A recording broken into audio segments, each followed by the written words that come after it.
He nonchalantly dropped 2 blue poison pills into his wife's tea right in front of his father-in-law's nose, a mocking smile playing on his lips as he spoke into phone. The deaf old man is snoring away. He won't know anything. It was a torrential afternoon at the secluded mansion in the Hamptons. Outside, a storm raged, but inside the cozy kitchen, a chilling crime was unfolding. The elderly father lay slumped on the sofa, his breathing even, as if asleep from exhaustion. But the truth was, beneath that fragile facade, his heart pounded, and his ears, thanks to a high-tech hearing aid, were picking up every clink of the spoon stirring the pills, every vile word about the plan to seize $20 million.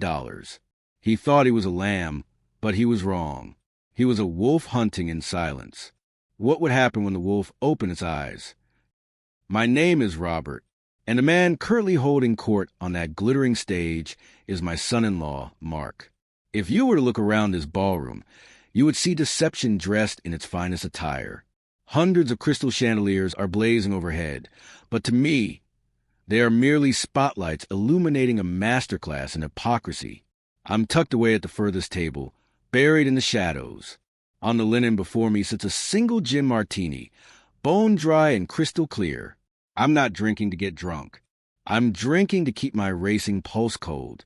Mark is still leaning into microphone, his voice trembling with a practiced, choked-up emotion, a flawless performance. He's speaking about Emily, my daughter, who sits motionless in a wheelchair beside him like a broken porcelain doll. He speaks of sacrifice, of the crushing financial burden, and of a love that never dies. Down in the audience, women are dabbing their eyes. They look at Mark as if he's a living saint. Then they look at me, a lone 68-year-old man sitting by himself, and see nothing but a senile, hard-of-hearing relic. Mark has done a magnificent job planting that seed in their minds. He thinks I'm harmless. But he's forgotten one thing. An old lion still has sharp claws. And more importantly, an old lion knows how to hunt in absolute silence. Slowly, I reach into my inner jacket pocket and pull out my iPhone. I take a silk handkerchief and give the screen a soft buff. My movements are deliberate and slow, like an old man settling in to read the morning news. No one notices me. No one knows that I just activated a specialized override on my $8,000 hearing aids. I hacked the access codes to the hotel's sound system yesterday afternoon. All that's left for me to do now is press one button. I take a final sip of my martini. Enjoy the spotlight while it lasts, son, because in exactly 5 seconds, your world is going to come crashing down. My thumb hovers over the play button, and this is the sound of the truth. It all began 6 months ago at our family estate in the Hamptons. The sea breeze used to whistle through the beach grass with a scent of freedom, but inside that $5 million home, the air had grown as thick and heavy as a tomb. That was when I first noticed the shadow falling over my daughter. Emily, the woman who once helped me run a global corporation, was now drifting through the house like a ghost. She was constantly exhausted, misplacing her keys, forgetting the names of her favorite dishes. And Mark, my son-in-law, was always there, hovering with affection that felt increasingly like a chokehold. "You've forgotten again, honey," he'd say, his voice so sweet it turned my stomach. "Go upstairs and rest. Let me handle everything." At first, I wanted to believe he was a devoted husband, but that devotion soon became a cage. Mark started intercepting Emily's phone, blocking my calls with the excuse that Dad just stresses her out. He changed her banking passwords and took control of every transaction. He was systematically isolating her. And to pull it off, he knew he had to neutralize me. I remember that afternoon in the guest bathroom as if it were carved into my mind. I stood before the mirror, holding a tiny digital hearing aid. The doctor had told me my hearing had dropped 20%, a standard part getting older. But I hated it. I fumbled with the cold, plastic device, tucking it into my ear and combing my silver hair over to hide the evidence. I felt 10 years older the moment it clicked into place. I was terrified people would see it and dismiss me as a man whose time had passed. I walked out to the dinner table that night, feeling like a man hiding a shameful secret. I had no idea that this very weakness was exactly what Mark was waiting to exploit. Dinner was a heavy, silent affair. I decided to break the tension with a business question. Mark, I've noticed some volatility in the bond market. Have you adjusted the trust portfolio accordingly? It was a simple question from a father who had entrusted his legacy to his daughter's husband. But Mark didn't even look at me. He didn't even stop cutting the steak on his plate. He looked past me toward the maid in the corner and spoke in a tone so calm it was chilling. Maria, he's forgotten the doctor's orders again. Don't pour him any more wine. You know how seniors get when they drink. They start talking nonsense. My hand froze, the glass halfway to my lips. I am speaking to you, Mark, I said, my voice low and firm, and I am perfectly sober. Only then did he look up. There was no respect in his eyes, but no fear either. He looked at me with a hollow, condescending gaze, the way one looks at a piece of junk furniture waiting for the trash haulers. Sure, Dad. Whatever you say, he drawled, the way you'd soothe a crying toddler.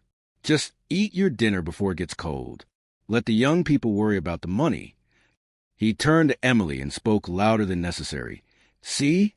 I told you he's been slipping lately. Emily just gave a weak, distant nod. She had no strength left to fight back. In that moment, I realized I'd become the invisible man in my own home. Mark had stripped me of my voice, painting me as a senile old fool, so that no one would ever believe a word I said. That night, I lay awake, still wearing the hearing aid because I'd forgotten to take it out. And in the dead silence of the house, I realized a bitter truth. People are at their most honest when they're standing in front of someone they think can't hear them. I had assumed Mark's attitude was just the arrogance of youth. I was wrong. His disrespect was merely a smokescreen for something far darker happening behind my daughter's closed bedroom door. And I was about to pull back the curtain. 3 days after that fateful dinner, my phone shrieked at 2 a.m. Mark's voice was clipped professional. Emily had been rushed to Mount Sinai for a nervous breakdown. I raced to the hospital, but at the door to her room, Mark and a private doctor named Thorne stood like sentries. You can't go in, Dad, Mark said, his face a mask of manufactured gravity. Dr. Thorne has diagnosed Emily with acute bipolar disorder and paranoia. She's convinced she's being watched. The doctor nodded, holding out a thick file. Your presence right now would only trigger her, sir. She needs total isolation. The implication was clear. Mark had turned me into the villain of my own daughter's story to keep me away. For the next 2 weeks, Mark kept Emily a prisoner in that Hampton estate. He refused every call and forbade the staff from opening the door, claiming she needed tranquility. But I knew better. It wasn't a recovery. It was a confinement. One Tuesday afternoon, unable to sit still a second longer, I drove my old Lincoln down to the coast. I didn't ring the bell. I parked a distance from the gates, slipped behind a row of cedar trees, and peered through the floor-to-ceiling glass. What I saw inside made my chest tighten until I couldn't breathe. Emily was on the sofa, but she looked like a ghost, a hollow-shelled woman she used to be. Her hair was a mess, and her eyes were fixed blankly on a television screen that wasn't even turned on. Mark walked over, holding a glass of water and a blister pack of pills. I squinted. Small blue tablets, tiny but menacing. Mark fed them to her, and she swallowed them like a doll, with no resistance at all. They looked less like medicine and more like a chemical sedative designed to murder her will. I went back to the car and gripped the steering wheel so hard my knuckles burned. That mansion, that beautiful, shining house, was a prison, and my daughter was a captive in her own castle. I decided right then to take a stand. I walked up and hammered on the door. Mark opened in his golfing gear, looking terrifyingly unbothered. He blocked the frame, looking down at me with practiced pity. I told you not to come, Dad, he sighed, his voice dripping with condescension. Emily says she's afraid of you. She says you look at her like she's crazy. It's best you don't show your face until I call. Let me see my daughter, I growled, trying to shoulder past him. Mark gave me a shove, just enough to send a 68-year-old man stumbling back down the steps. Go home, Dad, he sneered. Maybe take some of those memory supplements. You're starting to imagine things again. The heavy oak door slammed in my face like the lid of a coffin. Folks, is there any pain deeper than knowing your child is in danger being poisoned day by day, while the culprit cast you aside simply because of the number on your birth certificate. He was using my age as a weapon against me. If you hate seeing that kind of ungrateful, backstabbing cruelty, give this video a like right now. I stood in front of that closed door, and Mark thought it was over. He thought I was just a senile old man who had been bullied into submission. But he forgot one thing. Before I was an old man, I was a shark on Wall Street. And a shark always knows when there is blood in the water. Mark just spilled some, and the hunt has officially begun. 3 days later, I returned to the estate under a torrential downpour. I used the oldest trick in the book, bringing a pot of homemade chicken soup for my daughter. It was an excuse so harmless and domestic that Mark didn't even bother to challenge it. He opened the door, eyeing the thermos in my hand with pure disgust. Emily's sleeping. Leave it and go. I'm exhausted, Mark. It's a long drive in this weather, I said, letting my shoulders slumped project a picture of frailty. Just let me sit for 15 minutes. My back is killing me. Mark clicked his tongue and rolled his eyes. Fine. Just stay quiet. I'm going to the kitchen to make tea. I shuffled into the living room and sank into a leather armchair. The moment his back disappeared behind the kitchen door, I began the performance of a lifetime.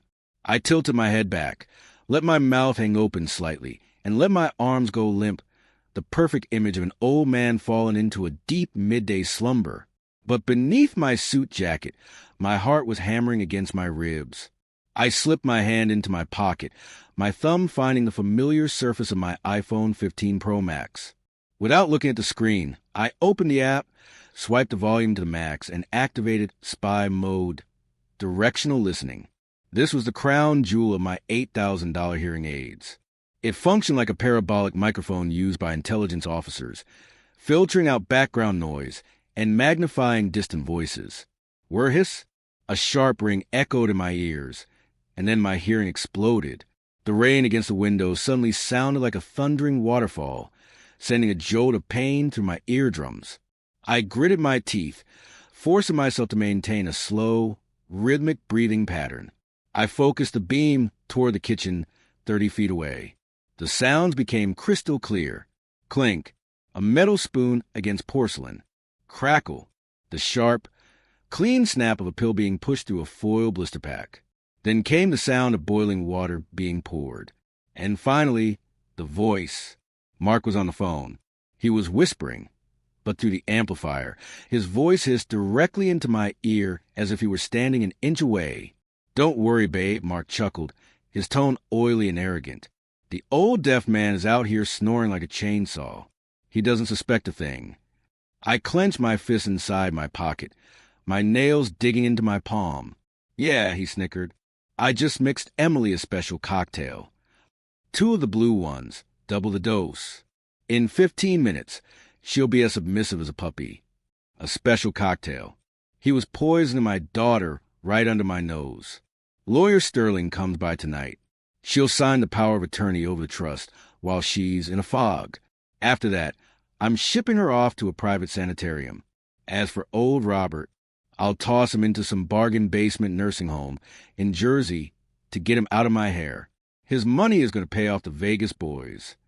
Every word was like acid poured into my ear. The heat of pure rage flooded my brain. I wanted to bolt upright, storm into that kitchen, and wrap my hands around his throat. My fatherly instincts were screaming for blood, but I held back. I was a businessman, not a butcher. If I acted now, he'd deny everything, and I'd be the one ending up in a cell, while Emily remained trapped. I needed proof, and the tiny device in my ear, with the red recording light flashing on my phone screen in my pocket, had just handed me the keys to his personal hell. I lay there, motionless, swallowing my fury. Keep talking, Mark. Keep digging that hole. Every word that falls out of your filthy mouth right now is another iron bar in a prison cell that's waiting for you. I left the Hamptons with my phone weighing like lead in my pocket. It wasn't just a digital file. It was the death warrant for my daughter's marriage. When I got back to my apartment on the Upper East Side, I didn't bother with the lights. I went straight to my study and poured a glass of 18-year-old Macallan. My hands were shaking so badly that a few drops splashed onto the mahogany desk, staining the wood like blood. I synced the phone to the speakers. Mark's voice filled the room, oily and cruel. Emily is nothing but a cash cow. I'm only in love with her signature. I looked at a framed photo on my desk. Emily at 5 years old, laughing, her arms wrapped around my neck in total trust. The tears came then, hot and bitter. I whispered an apology to her, in the dark. I had failed her. I had let a monster walk into her life, wearing the mask of a prince.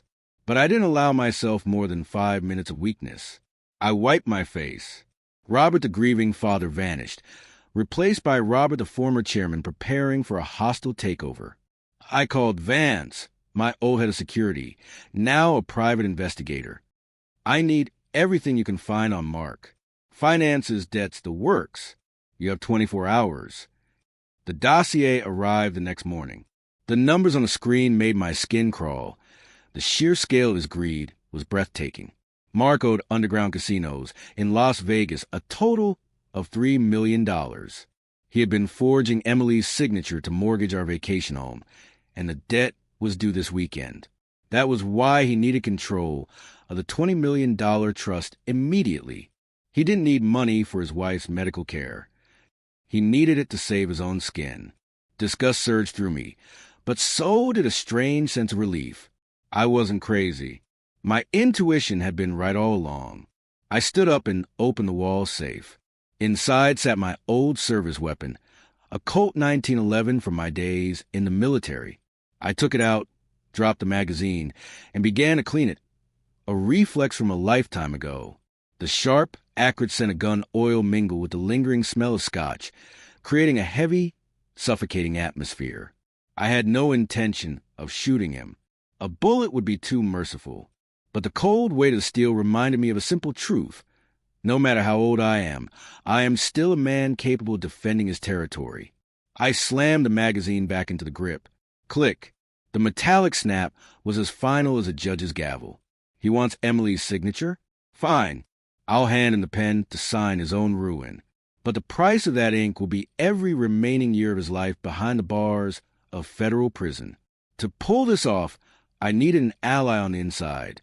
Someone he trusted implicitly. I recalled the name Mark mentioned in the recording, Lawyer Sterling.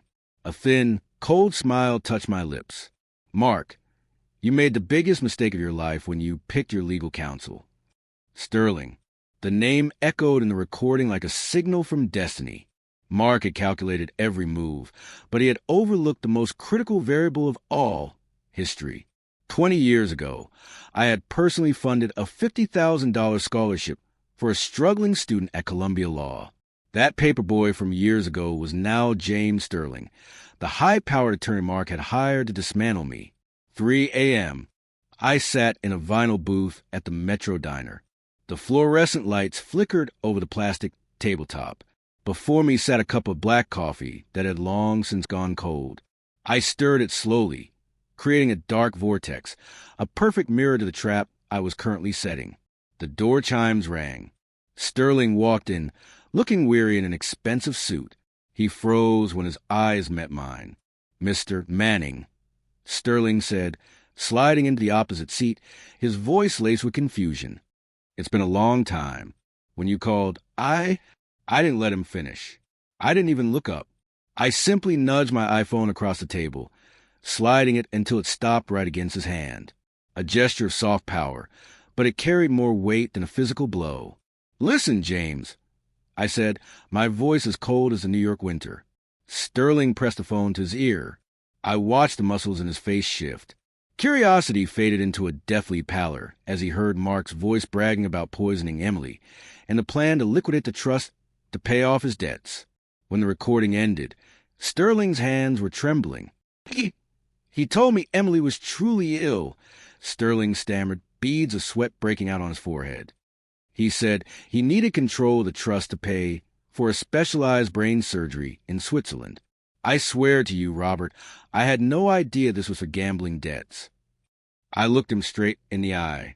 I saw the fear, but I also saw the truth. Mark had conned his own counsel.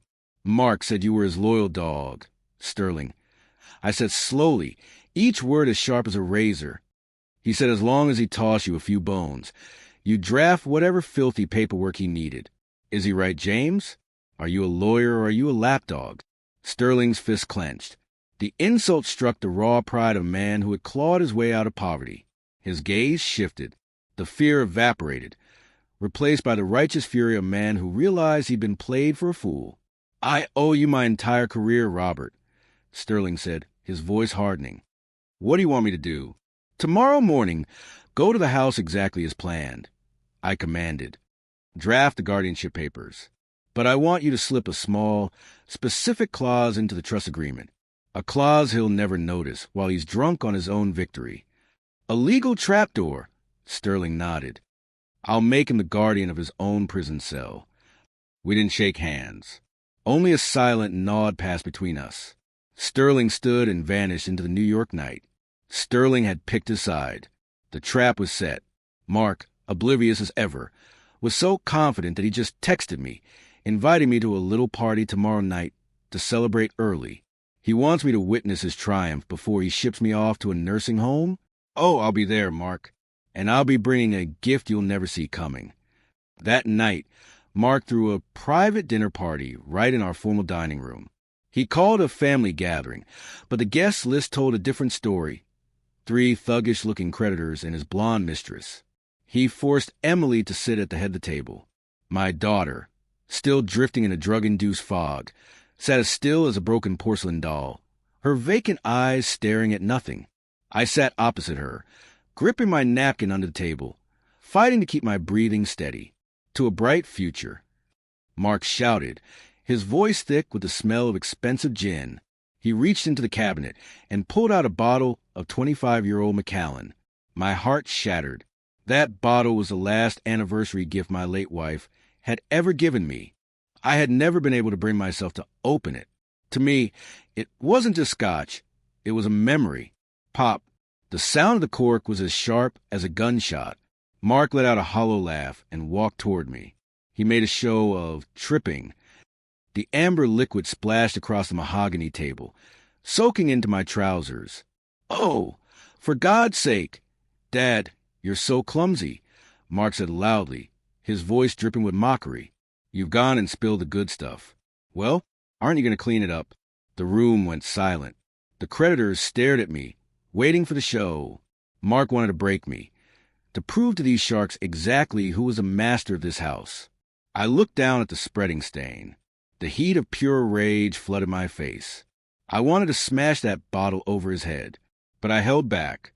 I stood up slowly, took a towel from the maid's trembling hand, and leaned over to wipe up the mess. My hands were shaking, not from fear, but from the sheer, agonizing effort of suppressing my fury. Look at that, Mark laughed. The old man's still useful for something, but look at those hands shake. I think it's time for a permanent vacation. I held my breath. I knew the hearing aid in my ear was catching every syllable, every laugh, every insult. This was the evidence of abuse I needed. I sat back down and reached under the table, finding Emily's ice-cold hand. I pressed my thumb into her palm 3 times.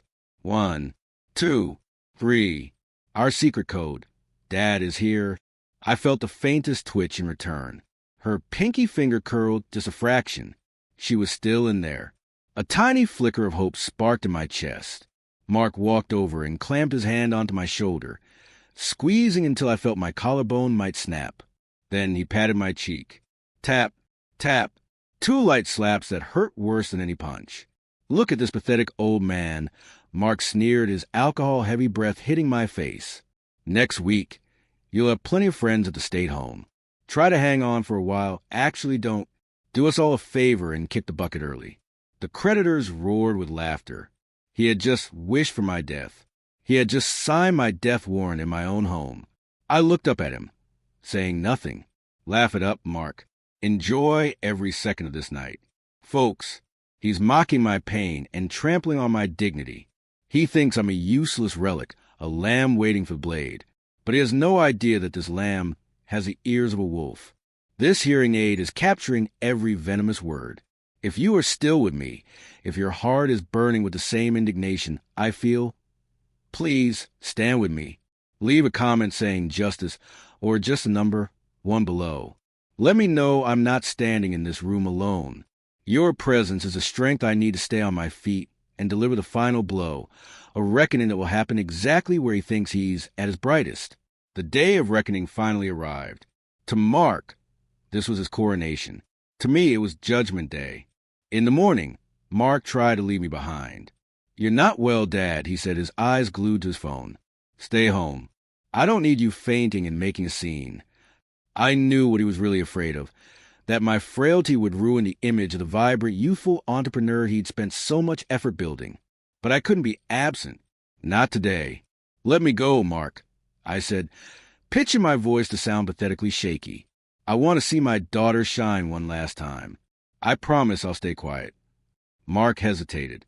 Then I saw the gears turning behind his eyes. He realized that parading a frail father-in-law alongside a sick wife would be the ultimate family man prop. It would make the high society ladies open their checkbooks even faster. "Fine," he snapped, "but you follow my lead. No exceptions." 5 p.m. I walked into my dressing room and opened a heavy oak wardrobe that had remained shut for 6 months. I pulled out my black tuxedo, the one I wore to sign million-dollar mergers. I stripped off the baggy, shapeless loungewear and slipped into a crisp, starch-white shirt. Finally, I opened a velvet box and took out my solid gold cufflinks. They were a gift from my wife 30 years ago. As I fastened them, the cool weight of the metal gave me strength. This wasn't a party. This was a deployment. And this tuxedo was my armor. I stood before the mirror. The man looking back wasn't a senile relic. My back was straight. My eyes, once clouded by pain, now burned with the cold, lethal focus of a shark returning to its hunting grounds. I pulled out my iPhone 15 Pro Max and checked the hearing aid app. Battery, 100%. Connection, stable. I took a secondary USB drive containing the backup files and tucked it into my breast pocket, right against my heart. "Car's here." Mark's voice echoed from downstairs. I descended the stairs. Mark was waiting in a flashy blue suit. He looked at me, momentarily taken aback by my sudden poise, but his arrogance quickly blinded his intuition. A sleek black limousine waited at the curb. Before I climbed in, Mark caught me. He reached out to adjust my bow tie, a gesture that looked devoted to onlookers, but was really so he could get close to my ear. He still thought I was stone deaf. "Listen, old man." His breath hissed against my ear, ice cold. "Tonight, you sit still and you smile. Don't embarrass me. If you dare open your mouth, tomorrow I cut off Emily's medication." He paused, letting the threat sink in like poison.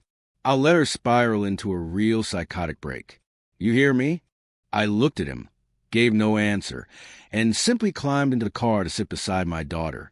Mark offered a triumphant smirk and shut the door. He believed fear had locked my jaw tight. He had no idea that those venomous words didn't stop at my eardrum.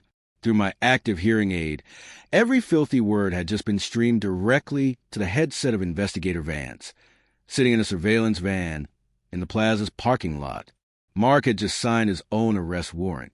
The car pulled away, carrying us toward the stage where the final curtain was about to fall. The grand ballroom of the plaza shone like a massive jewelry box tonight. Hundreds of crystal chandeliers cast a glittering light over floor-length gowns, bubbling flutes of champagne, and the practiced smiles of Manhattan's elite. But to me, that light wasn't a sign of elegance. It was a spotlight of a circus ring, where my son-in-law was the lead clown and my daughter was a tamed animal kept for the audience's amusement. Mark guided Emily through the crowd. In his navy blue suit, a permanent smile fixed on his face. He didn't let go of her waist for a single second. To an outsider, it looked like protection. To me, it looked like a vice grip. He was holding her upright to ensure she didn't collapse from the heavy sedative he'd forced her to swallow just an hour ago. Mark is simply wonderful. A woman in a heavy string of pearls whispered just behind me. A true saint of a husband. I took a sip of plain water, swallowing the bitterness. I scanned the misty-eyed faces around the room. Bankers, art collectors, titans of industry. Tonight, they were nothing but victims, being led by the nose by a master con artist without even knowing it. A waiter glided past, his silver tray heavy with glasses of Dom Perignon. "Champagne, sir," he offered. "No," I said, my voice firm. "Just cold water." Tonight, I needed to be razor sharp. A heart of ice cannot be blurred by even a drop of alcohol. I cut my eyes toward the service exit at the far left of the hall. In the shadows, Sterling stood leaning against the wall. When our eyes met, the young lawyer gave a nod so slight it was almost invisible. Everything was in place. The classical music began to fade. The house lights dimmed, leaving only a harsh, white spotlight centered on the stage. Mark stepped up to the podium. Emily positioned in her wheelchair right beside him under the blinding glare. "Ladies and gentlemen," Mark's voice boomed through the speakers, warm and persuasive. Behind him, the velvet curtain rose to reveal a massive oil painting, Golden Autumn. It was Emily's favorite piece, the first thing she had ever bought with her first project bonus. Mark placed a hand on the frame, his voice thick with performer's grief. "This painting is Emily's most cherished possession. But now, this cruel disease has robbed her of her memory. My wife no longer remembers what this canvas means. She looks at it as if it were a blank sheet of paper. And so, though it breaks my heart, I believe its sacrifice can serve a greater purpose for our community." He paused, looking down at the rapt audience. "I am putting it up for auction to seed the foundation." Applause rippled through the hall. They were clapping for a man selling his wife's soul to pay off a bookie. Mark offered a humble smile and a shallow bow. He thought he had already won. I pulled my iPhone 15 Pro Max from my pocket. The screen lit up with the words, "Connected to Hall audio system." My thumb hovered over the virtual button on the glass. One soft tap, and this gilded cage would turn into a courtroom. Mark picked up the auctioneer's gavel and held it high. "Who will start the bidding for this noble sacrifice?" he called out. "I will," I whispered, and I pressed a button. $2 million. "Do I hear 2.5? Mark bellowed, his gavel held high like a scepter. That was the moment I chose to strike. I didn't stand up immediately. I simply tapped the microphone icon on my iPhone 15 Pro Max. Thump, thump, a low, heavy sound vibrated through the ballroom speaker system, echoing like the heartbeat of a waking giant. The room gasped. Mark froze, his gavel suspended in midair. I stood up slowly, my spine as straight as a soldier's. "Forgive me." My voice rang out, crystal clear to the hijacked audio system. "But I have a few things to say about this so-called sacrifice." Mark's face went ashen. He shrieked into his own microphone, "Security! Get the senile old man out of here now." Two guards began to move toward me, but I didn't even glance their way. My thumb was already resting on the red button. "Too late, Mark," I whispered, and I pressed play. Scree, a piercing metallic screech tore through the air, followed immediately by Mark's oily, mocking voice. "Don't worry, babe. I just mixed Emily a special cocktail. 2 of the blue ones, double the dose. She'll sign the power of attorney tonight. No problem." The ballroom turned into a tomb. Crystal glasses hit the floor, shattering into diamonds. Mark stood catatonic, his eyes bulging. I swiped the screen to the left. The second recording cut through the silence like a knife. "Look at this pathetic old man. Try to hang on for a while. Actually don't. Do us all a favor and kick the bucket early." Horror washed over the faces of Manhattan's elite. They looked at Mark as if he were a monster crawling out from under a rock. In that same heartbeat, the massive LED screen behind Mark flickered and died. Sterling had done his part. The image of the painting vanished, replaced by a bank statement glowing in a violent crimson red. Bellagio Casino Las Vegas, debt $3,500,000. The murmurs exploded into a hurricane of chaos. Mark snapped. He spun toward me, his face turning a dark, mottled purple, the veins in his neck bulging. He forgot the microphone was still live. "Turn it off," Mark screamed, his voice echoing through every corner of the plaza. "This old man is framing me. I'll kill you. Turn off that goddamn screen." A public death threat, issued before hundreds of witnesses. I didn't look at him. I left my seat and walked toward the stage. The crowd parted for me like the Red Sea. I walked straight to the wheelchair. Emily was trembling, shrinking back in fear. I knelt before her, pulling her close, burying her head against my chest. I used my large, weathered hands to cover her ears. I didn't want her to hear the devil's voice ever again. In my arms, Emily began to settle. I looked up at the stunned crowd, my voice echoing with the authority of a judge. This is the poison he calls love, and this is the greed he calls sacrifice. Mark lunged toward me, his hand raised in a blind rage. I'll kill both of you. But he never reached us. He wanted security? Fine. I had brought the real security for him. The main doors burst open. Men in dark blue uniforms flooded the room, and in the hands of the man leading the charge was a pair of bright silver handcuffs. The massive doors of the ballroom burst open. A dozen police officers flooded the space, their heavy boots thundering over marble, drowning out the frantic murmurs of the crowd. Leading the charge was Chief Investigator Vance. Mark had nowhere to run. He stood on the stage, his back against the LED screen that was still flashing his crimson debt statements. His face was ashen, drained of every drop of color. Mark Evans.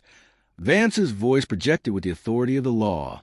You're under arrest for fraud, forgery, and aggravated assault. You have the right to remain silent. Mark thrashed in a desperate panic, his eyes searching the room wildly until they landed on Sterling. Sterling, do something. You're my lawyer. Sterling stepped out from the wings of the stage, calmly adjusting the knot of his tie. In his hand was a document bearing a bright red hospital seal. I am a lawyer, Mark, but I represent the law, Sterling said, his voice like ice as he held the paper high. Emily's toxicology report came back this morning. Positive for high-dose benzodiazepines. You've been poisoning your wife for 6 months. A collective gasp of horror erupted from the crowd. Mark collapsed internally. 2 officers lunged forward, pinning his arms behind his back. Click. The metallic snap of the handcuffs was the most beautiful sound I had ever heard. Near the service exit, I saw his blonde mistress being intercepted and cuffed as well. The police paraded Mark down the center aisle. He stumbled, his hair matted with sweat, stripped of every ounce of his former arrogance. When they reached me, he stopped, his eyes bloodshot and crazed. Dad, Mark shrieked, his voice cracking with terror. You can't do this. I'm family. You're old. Who's going to manage your money? You'll die alone in that house. You hear me? You'll die alone. He was clawing at the greatest fear of any aging man. I let go of Emily so the paramedics could tend to her. I stood tall, smoothing the lapels of my tuxedo. I looked him straight in the eye, not with hatred, but with pure, unadulterated contempt. I stepped closer, whispering just loud enough for him to hear. I may die alone, Mark, but I'll die free. You'll die in a cage. The officers hauled him away. Mark's screams grew fainter and fainter until they were cut off by the heavy thud of the revolving doors. The ballroom fell into a profound silence. The elite of Manhattan looked at me with new, guarded respect. I didn't care. I looked down at my tuxedo jacket. There was a smear of pale pink lipstick on the fabric, from when Emily had buried her head against my chest. I pulled the silk handkerchief from my breast pocket and slowly, gently, began to dab at the smudge. My movements were slow, peaceful. I let out a long, heavy breath, my shoulders finally dropping. The weight of 1,000 tons had been lifted. The cancer had been cut away. Let's go home, I whispered to myself. I turned my back on the glittering lights and walked out of the plaza, disappearing into the cool, dark embrace of the New York night. The war was over. 6 months have passed since that fateful night at the plaza. If you were to ask me about Mark today, I'd keep it brief. He's currently beginning the first of 20 years in a federal penitentiary. Justice, though it may take its time, always settles its accounts. I sold the suffocating apartment in New York and the Hampton estate with its hollow memories. I wanted to wash away the traces of the past, the way the tide erases footprints from the sand. Today, my daughter and I live in a small timber house perched on the cliffs of Big Sur, California. There are no lavish galas here, no $1,000 suits, and, most importantly, no lies. I sit on a rocking chair on the porch, a warm cup of tea in my hands. The Pacific breeze is cool and clean. Down on the white sand below is Emily. She's sitting at her easel. She's thinner than she used to be, but her eyes have found their light again. The psychological scars are still there, but she is healing. The canvas she's working on isn't a mess of dark shadows anymore. It's a vibrant mix of ocean turquoise and the brilliant gold of the morning sun. I reach up to my right ear and touch the digital hearing aid, my silent partner in the war we just finished. I take it out. I look at it one last time before nesting it in its velvet box. The signal light blinks out. Spy mode is officially over. I no longer have to strain my ears to distinguish between words of love and words of poison. From now on, I only want to hear the crashing waves of my daughter's laughter with my own ears. Even if they are a bit dull at 70, they are hearing the only sound that matter. Life is a strange thing. I spent my prime building a corporate empire, yet my greatest victory was simply protecting my daughter from a predator. To those of you who have stayed with me, I want to leave you with a few pieces of hard-earned wisdom. First, about family.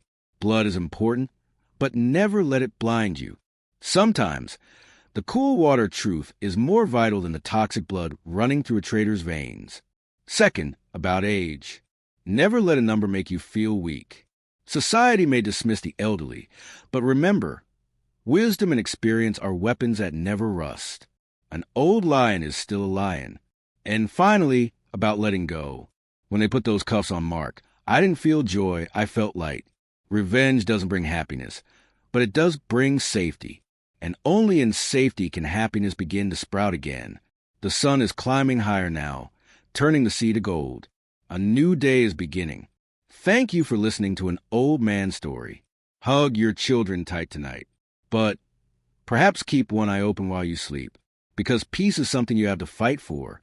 Farewell. My dear friends, the story of Robert and his journey to rescue his daughter has come to a close, but I hope its echoes stay with you for a long while. What are your thoughts on how this father handled the final reckoning? Do you feel that a 20-year sentence for a son-in-law is too harsh, or is it exactly the kind of justice deserved by someone who bites the hand that fed him? Please, share your honest reflections in the comments below. I truly value your perspective, and I make sure to read every single one of your thoughts.